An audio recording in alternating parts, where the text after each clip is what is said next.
우리는 투자할 매력이 있는 종목인지 판단하기 위해 재무제표를 분석합니다. 그중 손익계산서는 사업의 성과를 가장 잘 나타내는 보고서죠. 우리는 손익계산서에서 매출액과 영업이익, 순이익을 통해 분석하는 회사가 얼마나 돈을 잘 버는지 분석합니다. 손익계산서를 보는 가장 기초적인 방법은 비슷합니다.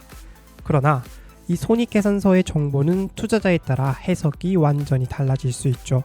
또 주식투자 연구자들은 손익계산서에서 투자에 더 유용한 정보를 만들어냈어요. 이를 투자지표라고 합니다.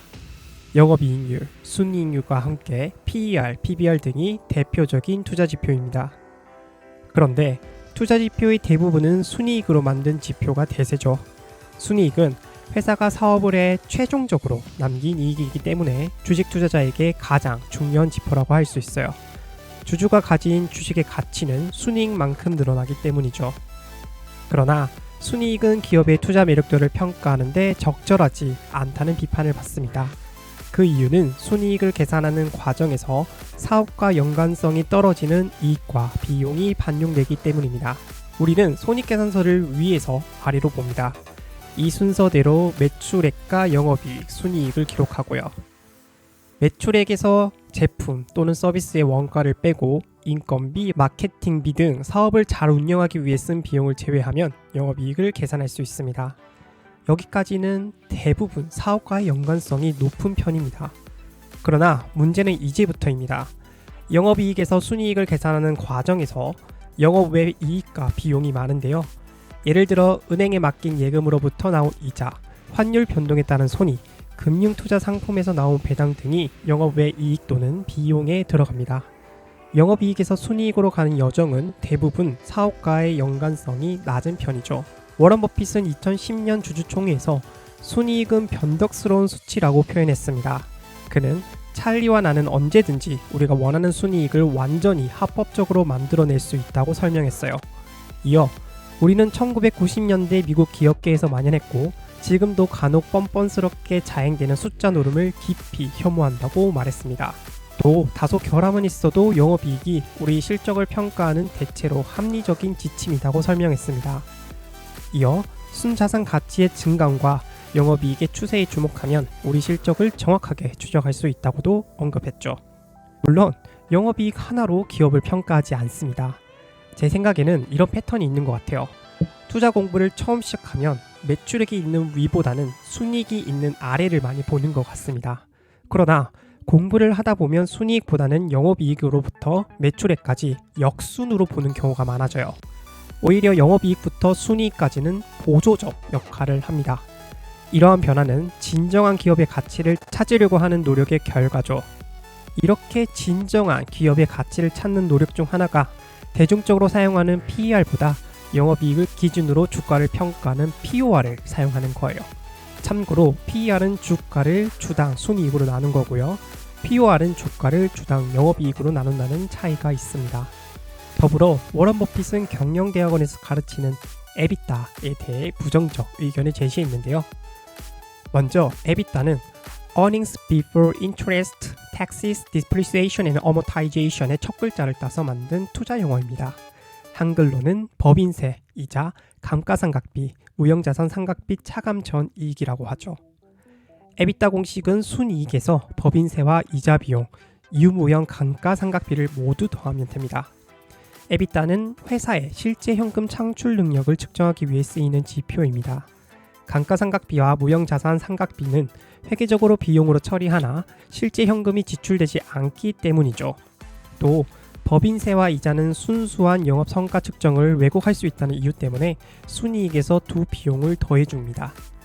즉 에비타는 현금 창출 능력과 함께 자본구조와 세금 정책의 영향을 제거해 오로지 기업의 핵심 영업활동이 얼마나 효율적으로 이익을 창출하고 있는지 보기 위한 지표입니다.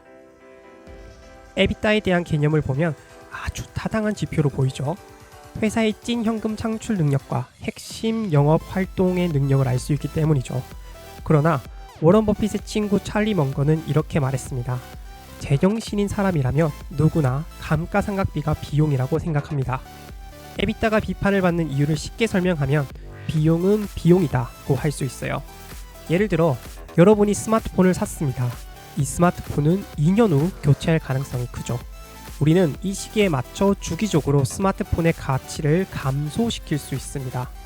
마치 감가상각비처럼요. 그런데 스마트폰을 사용하는 기간 동안 실제 비용이 지출되진 않아요. 즉 실제 감가상각비가 발생하진 않습니다. 또 이 스마트폰을 중고로 팔지 않는 이상 2년 동안은 가치 하락에 따른 실제 비용이 발생하지 않죠. 그러나 문제는 2년 후 발생합니다.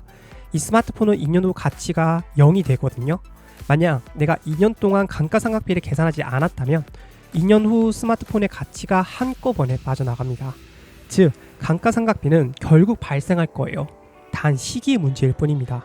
이에 본인에게 유리한 시기를 조정할 수 있다는 게 문제의 핵심입니다.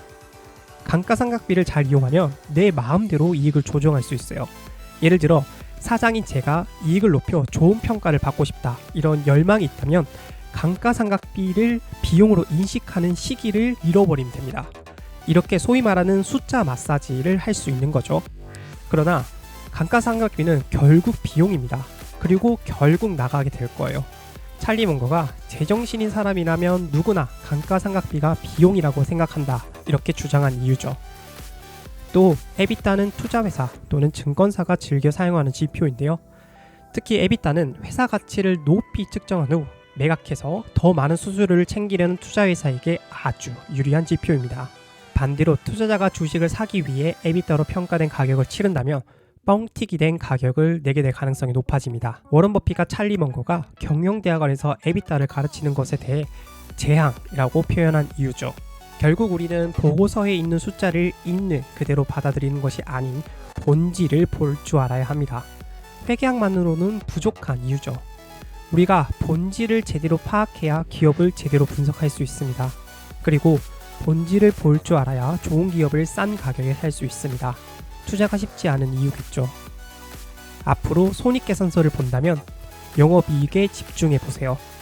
영업이익을 기준으로 위아래를 잘 살펴본다면 본질을 더 빠르고 정확히 파악할 수 있을 거예요. 손익계산서에 영업이익만큼 쉽고 정확하게 본질을 파악할 수 있는 숫자는 없으니까요.